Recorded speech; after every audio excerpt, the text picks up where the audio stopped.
It is the Trump Roundup for week 46. And we're not. Oh my God. I know.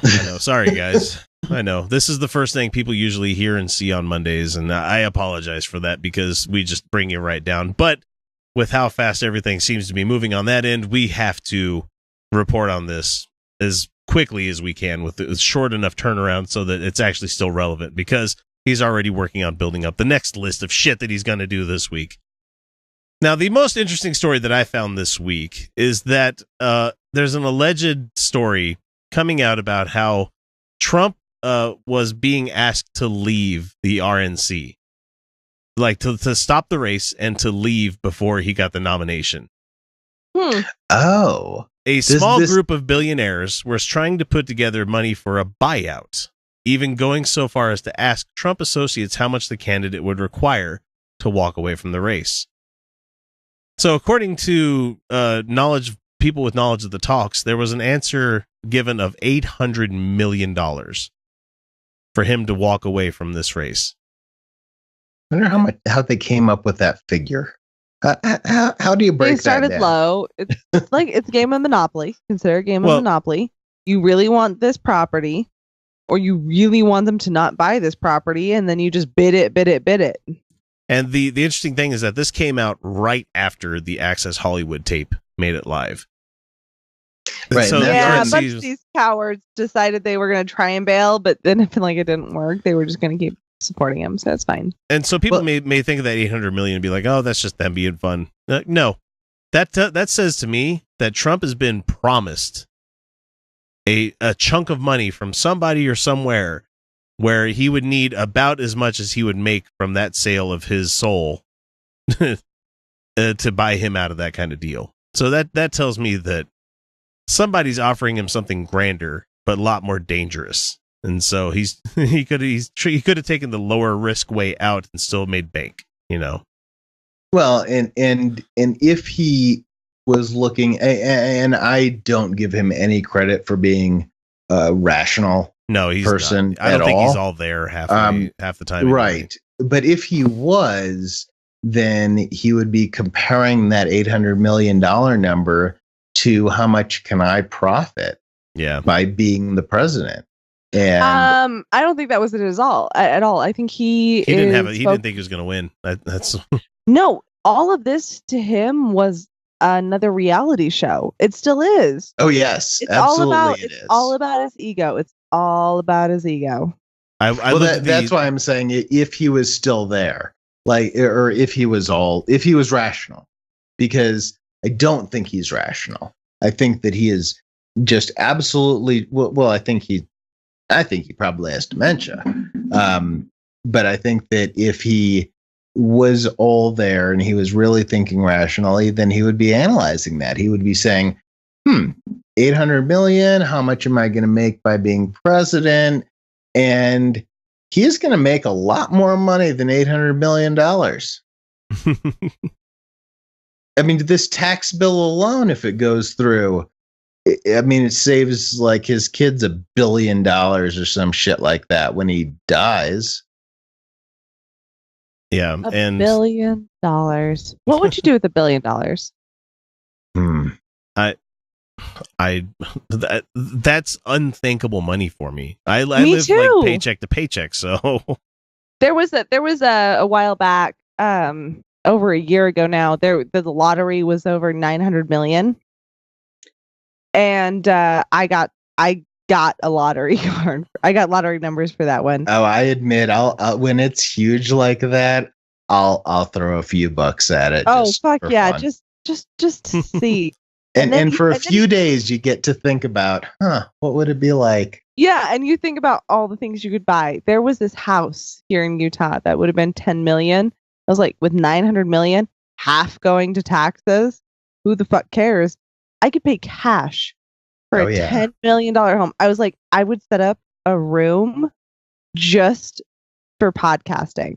I would set it up with all of the equipment. I would set it up for sound canceling. It would be beautiful.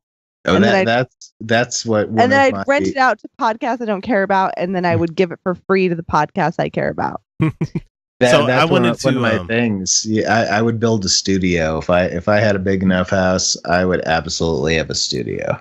now we have to talk about the apparent.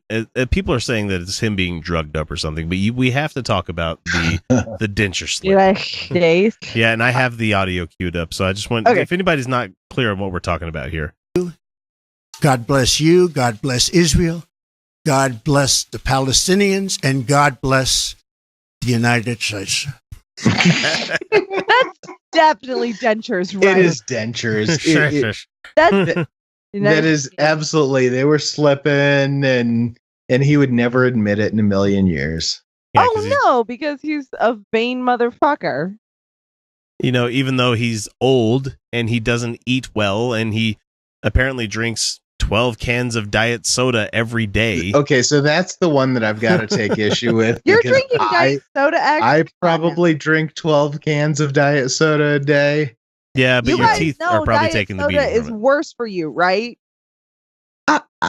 I'm not convinced on the science on that. On keto, I did just fine drinking diet soda. So okay, keto actually allows for diet, but it actually increases your craving. There's so much evidence is why it's bad, because it triggers your insulin all the same. But it can't be worse than drinking regular soda. It triggers your insulin without anything using the insulin. It can be worse. Okay, but if I was just say, just hypothetically that I was drinking about 12 cans of soda a day, just hypothetically. Not that I would ever do that. Hypothetically, Mr. Trump. It's got to be better for me to drink a no-calorie Coke Zero than a regular Coke. Oh, come on. We all know that just because it's not intuitive does not mean that it's true. Fuck it. I don't care. This is one place I'm going to just fucking ignore the science. I'm done. I'm not. I've got to have my soda. That's all. I don't drink coffee. I've been without soda. I've been without soda for 3. Coffee, by the way, there's been a lot of studies on that one, and that one's safe. Yeah, but I don't. Yeah, as long as you filter it. Coffee that much. I like soda. If you're a coffee drinker and you do the French press thing, you're adding a lot of cholesterol to your. Really? I didn't know. Really? Yep. Cholesterol. I never heard that. Unfiltered coffee, like the paper filter somehow catches a lot of that before it gets into the coffee fat. itself. So there's a lot of fat in coffee. Oh yeah. Really? I mean, it's minuscule, but it's there. That's the thing. In coffee? Well, because it's oils. It's oils coming off beans. It's oils. Yeah, it's just oils. It's another fat. It's just another fat. Like avocados have fat and legumes have fat. So it's fat. I've been through this many times with Ari Stillman. I fucking hate avocados. All you millennials love your avocados. I hate avocados. You don't like cheese either, so I'm not sure we can be friends. I had this conversation with Ari last weekend. How I don't like anything good. You don't. Okay, you don't like cheese. You don't like avocados. I'm not convinced you're a human being.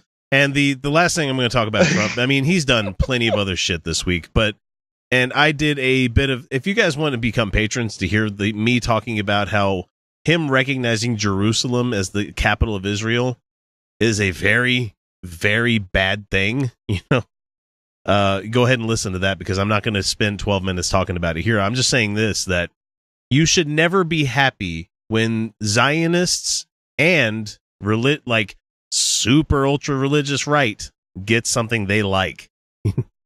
You should never be happy with that. They're aiming for Armageddon for some, and they are clapping their hands like a giddy school child that this might happen. And Trump sat down with some religious person who's like, it would do really great with your base, right? Because calling Jerusalem the capital. That would do you your base would love that. And he's like, would they? Oh, my ego. She's like, whatever. That doesn't mean anything. Does he understand any of it? No, he doesn't. And he got absolutely fuck all out of this deal too. He got nothing for it. Nothing. He is the worst fucking deal maker in history. He's the worst negotiator.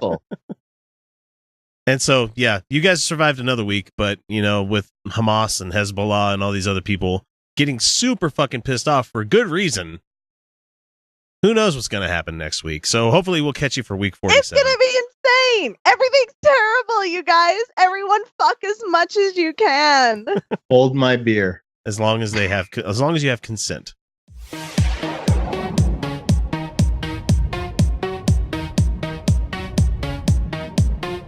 Android.